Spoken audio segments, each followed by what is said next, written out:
Halo, perkenalkan nama saya Diana Indra Puspita dengan NIM 8581805551 Prodi PGSD S1 UPBJJ Waru. Pada kesempatan kali ini saya mau presentasi tentang pendidikan seni di SD dari modul 4, 5, dan 6. Pendidikan seni di SD pada modul yang keempat, pemanfaatan teknologi dalam berkarya seni. Untuk KP yang pertama, pendekatan teknologi penciptaan karya seni. Istilah teknologi diperoleh dari kata Yunani yaitu techne yang mengacu pada suatu seni atau keunikan yang mempunyai sistematika logika. Suatu karya seni mempunyai struktur berupa wujud atau kontur, isi atau konten, dan tata letak.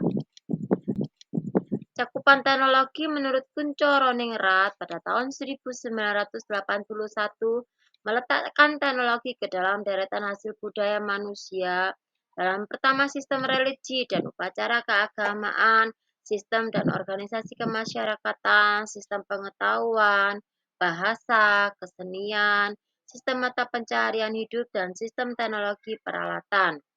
Prinsip teknologi berupa output, outcome, dan dampak. Yang ketiga adalah model pemanfaatan teknologi dalam karya seni. Dalam area teknologi, prinsip keteknikan dapat digolongkan menjadi 3 prinsip, yaitu pemanfaatan teknologi kerajinan, pemanfaatan teknologi rekayasa, dan pemanfaatan teknologi pengelolaan. KB2 adalah ruang lingkup penggunaan teknologi. Di masyarakat muncul istilah tentang kata teknologi sederhana dan teknologi tinggi ataupun teknologi rumah tanggaan dan teknologi tepat guna atau praktis. Teknologi sederhana berenergi manusia, ada teknologi putar, teknologi tarik, dan teknologi pukul. Untuk teknologi kesederhanaan berenergi alam ada penggerak berenergi angin dan penggerak berenergi air. Untuk teknologi tinggi ada motor penggerak berenergi listrik dan teknologi digital. Pemanfaat teknologi komputer atau digital dalam pencipta karya seni rupa melalui program freehand drawing, program CorelDRAW, program Adobe Photoshop, program Macromedia animasi, PowerPoint, dan program editing. Untuk KB3 ada rencana dan laporan kerja. Ide dan gagasan dalam menciptakan karya seni dengan memanfaatkan teknologi sederhana perlu dituangkan dalam sebuah rancangan yang meliputi karya apa yang akan dibuat, bagaimana latar belakang munculnya ide dan gagasan, dan manfaat karya tersebut. Selain itu, dijelaskan pula dalam rancangan tersebut tentang bagaimana teknik dan cara kerja atau langkah yang akan dikerjakan untuk membuat atau mewujudkan ide atau gagasan tersebut.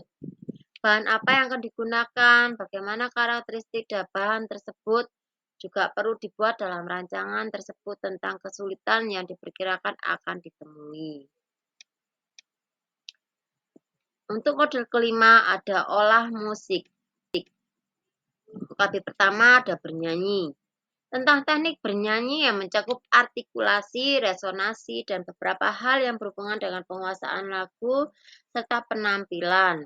Penguasaan teknik vokal yang baik dan benar bermanfaat bagi kesehatan serta pencapaian rasa keindahan bernyanyi yang diinginkan. Dengan menguasai teknik bernyanyi juga akan berguna bagi banyak orang.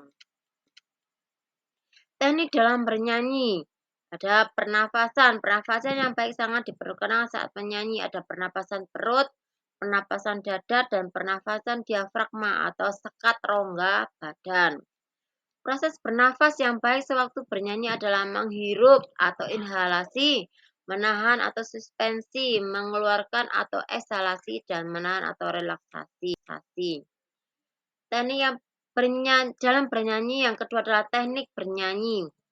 Jenis suara wanita dan pria dewasa dibedakan menurut register atau ambistusnya. Dalam paduan suara biasanya hanya dibagi dalam 4 jenis, yaitu sopran, alto, tenor, dan bass. Jadi pembagian suara tersebut berdasarkan jangkauan suara yang dapat dicapai oleh seseorang. Ada jenis-jenis dan register masing-masing suara seperti berikut ini. Suara wanita ada tinggi atau disebut sopran, sedang atau mezzo-sopran, dan rendah atau alto. Untuk suara pria ada tinggi disebut tenor, sedang atau bariton, rendah atau bass. Untuk suara anak-anak ada tinggi dan rendah saja. Teknik bernyanyi ada beberapa macam. Ada artikulasi, dapat diartikan sebagai pengucapan kata-kata dan kalimat musik secara nyata dan jelas. Yang kedua ada pembentukan suara, otot-otot leher dan kerongkongan diupayakan tetap selemas mungkin. Mulut dibuka lebar ketika menyanyikan huruf-huruf hidup. Ada yang ketiga yaitu resonansi, pemanfaatan rongga-rongga kepala, leher, dan dada. Ruang resonansi paling utama terdapat di bagian kepala. Untuk yang keempat ada interpretasi dan ekspansi atau penghayatan dan pembawaan lagu. Teknik dalam bernyanyi yang ketiga ada penampilan. Gerakan tubuh yang benar adalah gerakan yang mendukung ungkapan musik yang hendak disampaikan kepada pendengar. Gerakan tangan dan kaki dilakukan dengan wajar, karena bernyanyi akan lebih mengutamakan unsur vokal atau audio dibandingkan dengan unsur gerak atau visual. Busana juga diperhatikan. Berbusana sopan dan wajar sangat baik dikenakan pada acara pementasan musik. Perkembangan teknologi audio saat ini memungkinkan penyanyi untuk menggunakan mikrofon. Untuk KB yang kedua ada mendireksi. Aba-aba sangat penting dalam permainan kelompok musik seperti paduan suara ensemble maupun orkes. Aba-aba selain memperlihatkan irama dan tempo lagu juga memberikan tanda-tanda ekspresi.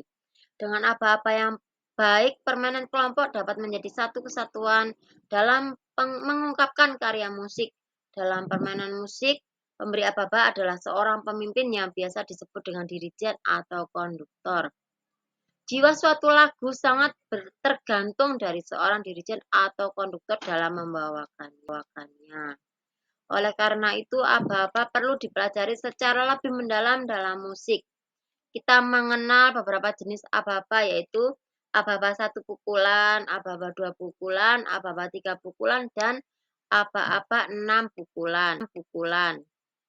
Aba-aba 2 atau 3 pukulan berarti dalam satu birama terdapat 2 atau 3 ketukan. Dalam mendireksi terdapat yang pertama jenis aba-aba, sikap badan, teknik aba-aba, ada aba-aba permulaan, sikap siap, gerakan pendahuluan, dan aba-aba penutup. Untuk KB yang ketiga bermusik. Bermusik, instrumen yang akan kita pelajari adalah alat musik gitar, perkusi, dan suling.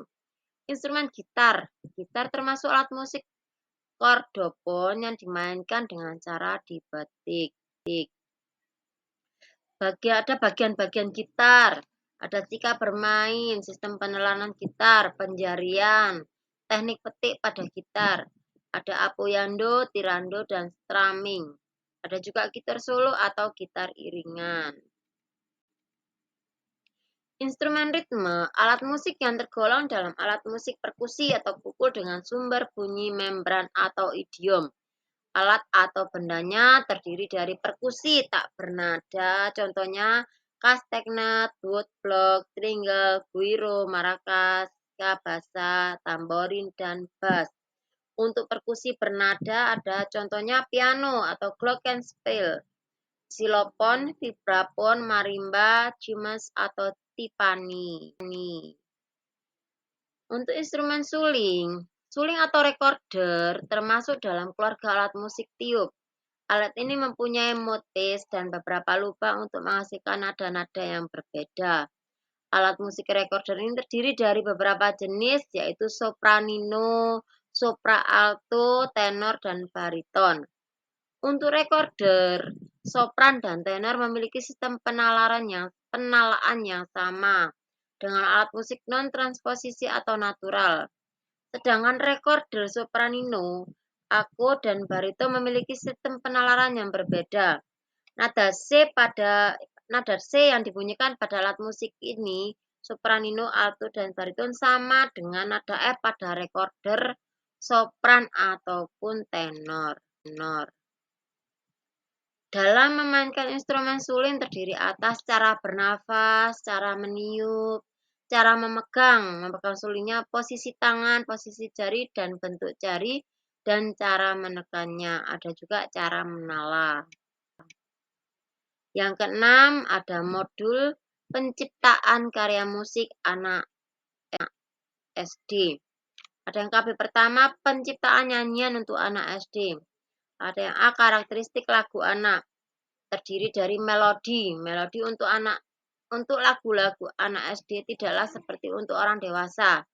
Melodi untuk orang dewasa memiliki jangkauan nada atau ambitus yang lebih luas dibandingkan dengan jangkauan suara anak-anak SD. Yang kedua ada ritme. Ritme nyanyian untuk anak SD sebaiknya mudah dinyanyikan. Namun demikian kita perlu memperhatikan bentuk ritme yang sulit yang bagi mereka. Ritme melodi yang memiliki nilai not yang hampir sama akan lebih mudah dinyanyikan dibandingkan dengan ritme yang nilai-nilai notnya berbeda jauh atau kompleks. Ada beberapa aspek yang perlu diperhatikan dalam menciptakan nyanyian untuk anak, di antaranya pembuatan tema lagu, pengembangan tema lagu, repetisi atau pengulangan, sekuen atau pengulangan pada tingkat yang berbeda, augmentasi atau pembesaran, ada interval dan nilai, diminusi ada pengecilan interval dan nilai, ada invensi atau pembalikan dan penentuan teks lagu. KB2, penciptaan iringan lagu untuk anak SD. Dalam menciptakan lagu instrumentalia untuk anak, sebaiknya Anda memperhatikan beberapa aspek sebagai berikut, yakni pembuatan pola ritmik, pengembangan pola ritmik, dan pemilihan instrumen musik. Pembuatan pola ritmik. Penciptaan musik instrumental memiliki persamaan dan perbedaan dengan musik vokal secara umum. Persamaannya sama-sama bermula dari suatu gagasan atau ide musikal tersebut dituangkan dalam nada, irama, dan unsur musik lainnya. Dalam penyusunan musik instrumen, kita perlu mempertimbangkan karakteristik bunyi dan register masing-masing instrumen, tingkat kesulitan teknik permainan instrumen tersebut, hasil perpaduan bunyi sebagian atau keseluruhan instrumen yang digunakan, dan juga instrumen natural atau transpose. Demikian presentasi dari saya tentang pendidikan seni di SD. Terima kasih.